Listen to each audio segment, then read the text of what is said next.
Assalamualaikum warahmatullahi wabarakatuh. Perkenalkan, nama saya Filma Aliasari. Saya merupakan dosen di program studi S1 Pendidikan Ekonomi FKIP Universitas Riau dengan IDN 0019029401. Baiklah, di sini saya akan menjelaskan tentang mata kuliah Ekonomi Moneter yang saya ampu di program studi Pendidikan Ekonomi. Mata kuliah ini merupakan mata kuliah wajib yang diambil oleh mahasiswa pada semester 4 dengan bobot 2 SKS. Mata kuliah ini berfungsi memberikan pemahaman kepada mahasiswa tentang sifat, fungsi, serta pengaruh uang terhadap kegiatan ekonomi.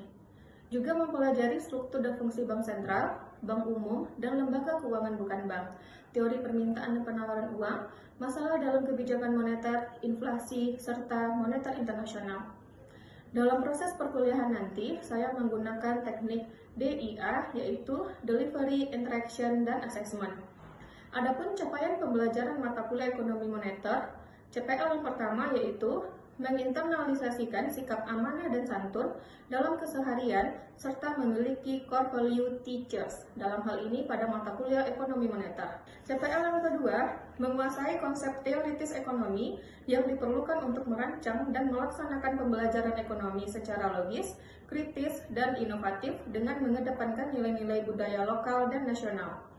CPL yang ketiga, menguasai konsep pedagogi untuk melaksanakan pembelajaran utama ekonomi berbasis digital. Nah, CPMK dalam mata kuliah ekonomi moneter ini adalah CPMK pertama, mahasiswa dapat mengetahui sejarah uang, mekanisme penciptaan uang, tingkat bunga, pasar uang, sistem, dan kebijakan moneter, serta neraca pembayaran internasional. CPMK yang kedua, mahasiswa dapat menganalisis beberapa fenomena moneter yang sedang terjadi dalam hubungannya dengan pengaruh kebijakan moneter terhadap kegiatan ekonomi. Adapun sub CPMK pada video pembelajaran saya kali ini adalah mahasiswa mampu menjelaskan masalah moneter internasional yang nanti akan dibagi dalam beberapa topik bahasan. Yang pertama, pembayaran internasional, standar moneter internasional, nilai valuta asing, dan badan keuangan internasional. Adapun rujukan utama yang digunakan dalam perkuliahan ekonomi moneter yaitu buku yang dikarang oleh saya sendiri bersama Ibu Feni dan Bapak Supentri pada tahun 2023. Pendekatan pembelajaran yang digunakan dalam mata kuliah ini adalah case-based learning dengan menggunakan beberapa metode, diantaranya diskusi, pemberian tugas, latihan, serta pemecahan masalah dari suatu kasus. Pada pertemuan ini, saya mengangkat kasus krisis ekonomi Sri Lanka menggunakan media Lumio Smart yang bisa diakses oleh dosen dan mahasiswa. Dalam metode ini, saya meminta mahasiswa bekerja secara berkelompok, berdiskusi dalam menyelesaikan kasus yang saya berikan. Selanjutnya, mahasiswa mencari informasi yang relevan, menganalisis studi kasus tersebut, dan mencari solusi yang tepat. Menurut saya, case-based learning ini sangat bermanfaat karena bisa meningkatkan kemampuan berpikir kritis mahasiswa, mampu berkolaborasi, bisa berkomunikasi dengan baik, dan kreatif dalam menyelesaikan permasalahan-permasalahan dari kasus yang sudah saya angkat tersebut. Nah, untuk penilaian atau asesmen keberhasilan mahasiswa dalam mengikuti kuliah ini, saya rancang dalam beberapa komponen. Yang pertama adalah penilaian presensi atau kehadiran yang saya berikan bobot 10%. Kedua, partisipasi aktif dan proyek masing-masing saya berikan bobot 30%. Yang ketiga, penilaian UTS dan UAS yang saya berikan bobot masing-masing 15%. Demikianlah yang bisa saya sampaikan tentang penjelasan mata kuliah yang saya ampu. Berikut selanjutnya adalah cuplikan dari saya mengajar di dalam kelas dengan proses sinkronos. Selamat menyaksikan. Terima kasih.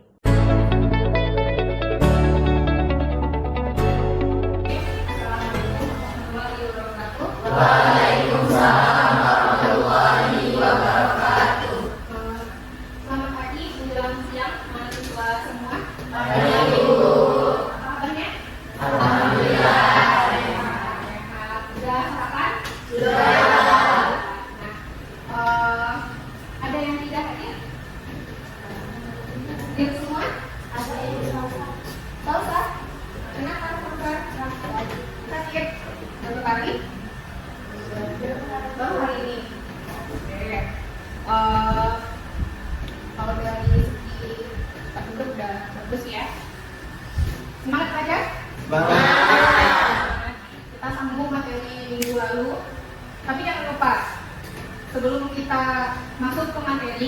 saya punya satu hal yang harus kalian ingat. Gak akan ada yang bisa nolong diri kita sendiri itu kecuali kita sendiri. Nah, untuk menolong itu perlu adanya usaha dan doa. Itu perlu dicatat. Nah, usaha itu tidak akan lepas dari yang namanya doa. Usaha juga tidak akan pernah mengkhianati hasil. Jadi hasil yang kamu peroleh sekarang itu merupakan usaha-usaha juga yang dari yang sebelum-sebelumnya. Jadi tetap semangat untuk buat SKS ini. Kita bahas materi baru mengenai ekonomi moneter, yaitu materi ini pun sistem pembayaran internasional. Sebelum kita masuk ke materi hari ini, saya mau bertanya dulu materi minggu lalu. Masih ingat apa-apa saja alternatif manajemen moneter? Yang masih ingat silakan lihat mana? Oke, ayo. Nah, yang pertama itu adanya floating exchange rate. Di dalam sistem ini, nilai tukar mata uang ditentukan oleh permintaan dan penawaran di pasar valuasi. Oke, kita kasih tepuk tangan. Oke, yang kedua. Oke, yang kedua itu adalah inflation targeting, yaitu pemerintah melakukan suatu manajemen kepada moneter yang bertujuan untuk mencapai inflasi yang stabil pada tingkat tertentu supaya mencapai suatu tingkat kestabilan.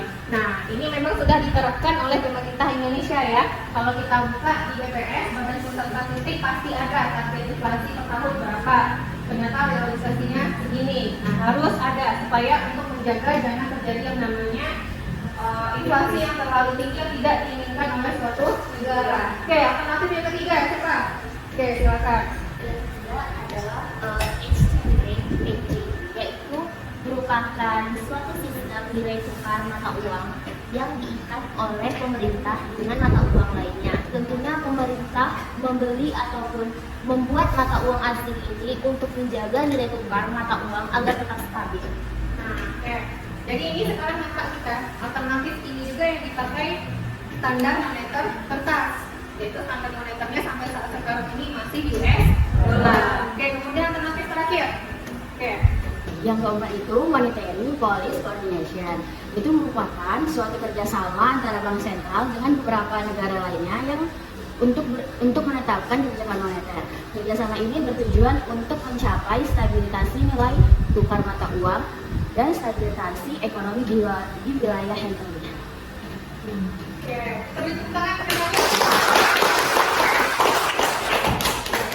Oke, ini ada beberapa tujuan pembelajaran yang akan kita capai pada hari ini. Yang pertama, mahasiswa semua mampu menjelaskan jenis pembayaran internasional, kemudian mampu menjelaskan bentuk standar internasional, standar moneter internasional. Nah, ini sudah kita bahas di awal.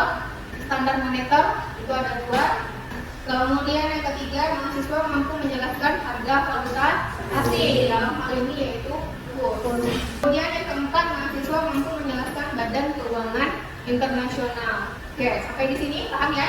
Nah, sebelum kita masuk ke materi, untuk memahami materi lebih lanjut, nah, saya punya kasus yang akan kita bahas bersama. Kasusnya itu mengenai krisis ekonomi Sri Lanka. Berita ini menyajikan intinya pembelajaran minggu lalu sudah kita bahas. Ternyata krisis ekonomi itu ada beberapa faktor yang menyebabkan. Faktor penyebab terjadinya krisis moneter, defisit neraca perdagangan, kemudian krisis politik, kebijakan moneter yang tidak tepat, kemudian terlalu banyak utang luar negeri. Nah, kasus yang akan kita bahas sekarang itu krisis ekonomi Sri Lanka yang terjadi pada tahun 2020. Nah, termasuklah penyebabnya yang 4 tadi kita sampaikan. Nah, sekarang untuk mempersingkatnya, mari kita lihat video ini.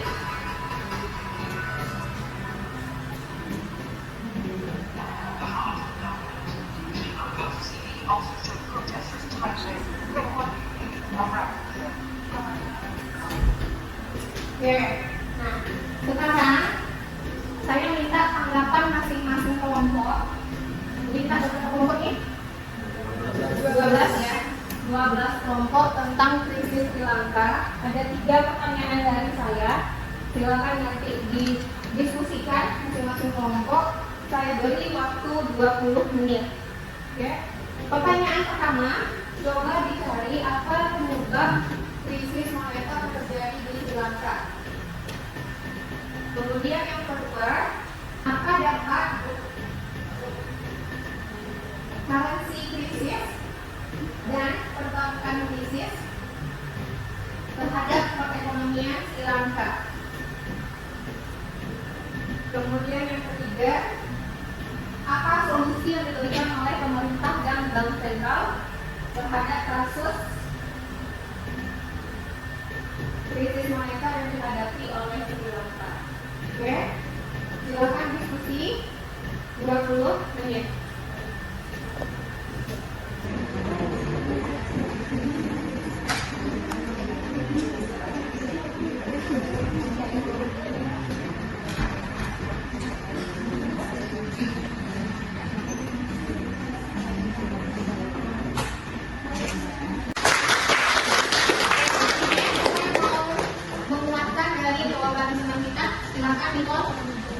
Baik, perkenalkan nama saya Nicholas Putra. Di sini saya akan menambah jawaban dari Anissa. Di sini saya akan menambah 4 poin. Yang keempat yaitu keterbatasan impor. Mereka tidak dapat mengimpor karena mata uang mereka itu telah anjlok karena disebabkan tadi yang poin pertama itu inflasi yang membuat turunnya rendahnya mata uang suatu negara di kancah nasional sehingga mereka akan mengalami keterbatasan impor. Sekian dari saya kembali ke moderator. Dapat kita simpulkan dari jawaban teman-teman semua. Secara teori itu ada 2 dampak krisis moneter. Yang pertama itu currency krisis, yang kedua itu perbankan krisis. Nah, krisis mata uang, kemudian krisis perbankan. Yang namanya kebijakan moneter itu pasti tidak akan jauh-jauh dari mata uang dan perbankan, karena perbankan merupakan salah satu pihak yang mengelola, yang mengatur dan yang mengendalikan kebijakan moneter. Nah, dapat kita lihat krisis yang melanda Sri Lanka, dampak currency-nya atau terhadap segi mata uang. Yang pertama itu melemahnya mata uang Sri Lanka terhadap mata uang negara lain. Ini yang menyebabkan neraca perdagangan jadi defisit. Kemudian yang kedua, barang domestik lebih mahal daripada barang luar negeri. Oke, yang ketiga, tekanan inflasi. Inflasi besar-besaran karena permintaan terhadap suatu barang tinggi, harga naik. Kemudian terakhir itu kepanikan masyarakat karena takut tidak dapat atau tidak mampu untuk memenuhi kebutuhan. Kemudian dampak yang kedua yaitu dampak perbankan, krisis perbankan. Yang pertama, bank mengalami ketidakseimbangan dalam fungsi intermediasi. Maksudnya di sini dalam memberikan pelayanan, baik pelayanan berupa menarik masyarakat dalam hal menabung, kemudian memberikan pinjaman kepada masyarakat. Nah, kemudian yang kedua, penyaluran kredit ke masyarakat menjadi turun karena GMW pasti naik untuk menekan inflasi. Kemudian yang ketiga, bank tidak cukup kredibel dari segi profitabilitas, otomatis keuntungan bank berkurang karena multiplier berkurang. Penyebabnya dari penyaluran kredit. Kemudian yang terakhir, kebangkrutan perbankan. Nah, ini juga terjadi pada krisis moneter Indonesia pada tahun 1998. Ada 16 bank yang bangkrut pada saat itu. Oke, sampai di sini ada yang bertanya? Kalau enggak, kita lanjut ke pertanyaan saya yang terakhir. Siapa yang mau menanggapi? Oke, silakan. Jadi saya akan menjawab pertanyaan yang terakhir, yang dimana itu tuh solusi yang dilakukan oleh pemerintah ke bank sentral. Adapun solusi dari bank sentral yaitu membuat rekening Amerika Serikat, Inggris, dan Jerman untuk menampung sumbangan dari para ekspatriat, yang dimana ekspatriat ini adalah warga Sri Lanka yang tinggal di luar negeri. Sekian dari saya. Ini saya dapat sumbernya dari BBC News Indonesia tahun 2022. Oke, terima kasih. Siapa yang mau menambahkan jawaban yang dalam? Silakan kepada Anissa. Baik, sedikit menambahkan tambahan jawaban dari Dilara dengan melakukan pemberian peminjaman baru, di mana walaupun masa krisis pihak bank masih memberikan peminjaman kepada pihak-pihak yang membutuhkan, lalu juga memperkuat modal agar memperkuat ketahanan dari segi keuangan pihak Sri Lankanya. Sekian tambahan jawaban saya. Nah, supaya lebih jelas materi hari ini, karena sudah disampaikan tadi, ada beberapa hal yang menyebabkan kebijakan moneter ini terjadi masalah di dalamnya. Nah, ini yang akan kita bahas hari ini. Nah, silakan kelompok 13 untuk mempresentasikan lagi masalahnya, masalah moneter internasional, kemudian kaitkan nanti dengan hal-hal yang kita bincangkan tadi. Oke? Baik, sebelumnya Assalamualaikum warahmatullahi wabarakatuh. Di sini kami dari kelompok 13 ingin mempresentasikan hasil diskusi kami mengenai moneter internasional. Sebelumnya saya berterima kasih kepada Ibu telah memberikan kami waktu, dan terima kasih kepada teman-teman telah bersedia hadir dalam diskusi kali ini. Nah, selanjutnya kita akan membahas permasalahan yang akan dibacakan oleh saudara Rehan. Kepada Rehan dipersilakan. Penundaan pembayaran utang ini akan menghemat anggaran Sri Lanka sebesar 200 juta ataupun 2 triliun jika dirupiahkan. Pada krisis ekonomi Sri Lanka boleh terasa tidak akan lebih mengumpulkan sektor pariwisata dan keuangan di dalam negara itu. Baik, terima kasih kepada saudara Rehan. Selanjutnya di sini kita akan membuka sesi diskusi. Kami dari Sumateri membuka 3 pertanyaan untuk didiskusikan pada hari ini. Kepada teman-teman yang ingin bertanya, kami persilakan. Baik, sebelumnya terima kasih kepada moderator yang telah memberikan saya kesempatan untuk bertanya. Saya Alesita Femina ini izin bertanya. Nah, yang mau saya tanyakan itu, bagaimana seharusnya langkah-langkah ataupun kebijakan yang dilakukan oleh Bank Sentral untuk mengatasi krisis yang ada di Sri Lanka ini, selain membuka ataupun membuat rekening di Amerika, Inggris dan Jerman tersebut, dan bagaimana seharusnya upaya yang dilakukan pemerintah untuk mengatasi krisis moneter di Sri Lanka ini. Sekian pertanyaan dari saya kembalikan kepada moderator. Baik, terima kasih kepada saudari Alia. Selanjutnya yang ingin bertanya kembali, silakan. Ayo, silakan. Apa saja langkah-langkah konkret yang perlu diambil oleh pemerintah untuk memastikan keberhasilan negosiasi dan pemulihan ekonomi, serta bagaimana pengalaman negara-negara lain yang pernah berada dalam situasi serupa dalam menjadi pelajaran bagi Sri Lanka sendiri? Kemudian, terima kasih saya kembalikan kepada moderator. Baik, terima kasih kepada saudari Ayu. Selanjutnya, satu lagi kami buka pertanyaan kepada audiens. Yang ingin bertanya, silakan. Kepada saudari Anissa, silakan. Baik, terima kasih kepada moderator. Saya Anissa Winsuna, izin bertanya. Apa kebijakan pemerintah yang telah dilakukan atau dilaksanakan pemerintah Sri Lanka untuk menyelesaikan masalah krisis moneter tersebut? Sekian, saya kembalikan kepada moderator. Baik, terima kasih kepada saudari Anissa. Di sini kami pemateri izin meminta waktu untuk sedikit mencerna jawaban yang akan kami sampaikan.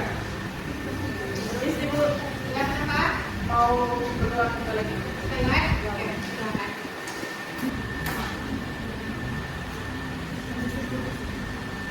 Baik, di sini kami akan menjawab pertanyaan dari saudari Ayu, yang mana pertanyaan tersebut akan dijawab oleh saudara Asyifa. Kepada saudara Asyifa, Itu langkah-langkah konkret untuk memastikan keberhasilan negosiasi dan pemulihan ekonomi. Baik, terima kasih kepada saudari Asyifa. Selanjutnya kami membuka sesi menambahkan atau menyanggah kepada tim diskusi, dipersilakan. Ya, kepada saudari Lydia, dipersilakan. Terima kasih kepada moderator. Saya Lydia Francisca ingin menambahkan pertanyaan yang disampaikan oleh forum diskusi, yaitu Ayu Lestari, berdasarkan buku karangan ibu kita, yaitu Vilma Aliasari, SPD MPDE, yang berjudul Ekonomi Moneter, yang menjadi sumber utama kita terutama di dalam menjawab soal tersebut. Di buku ini ada dituliskan beberapa strategi Korea Selatan dalam pemulihan krisis moneter tahun 1997 itu melalui IMF. Ini bisa dijadikan sebagai acuan bagi negara atau pemerintahan Sri Lanka dalam mengatasi krisis ekonomi yang sedang dialami.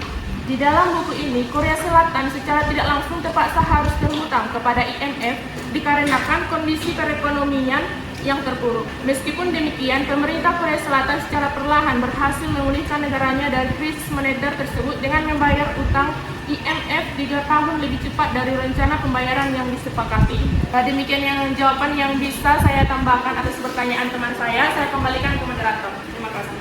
Baik, terima kasih kepada Saudari Lydia. Selanjutnya yang ingin menambahkan jawaban dari Saudari Ayu, silakan Saudari Lili. Terima kasih kepada moderator. Baik, perkenalkan nama saya Rizky Johanna Nurdin dari kelompok 11. Di sini saya akan menambahkan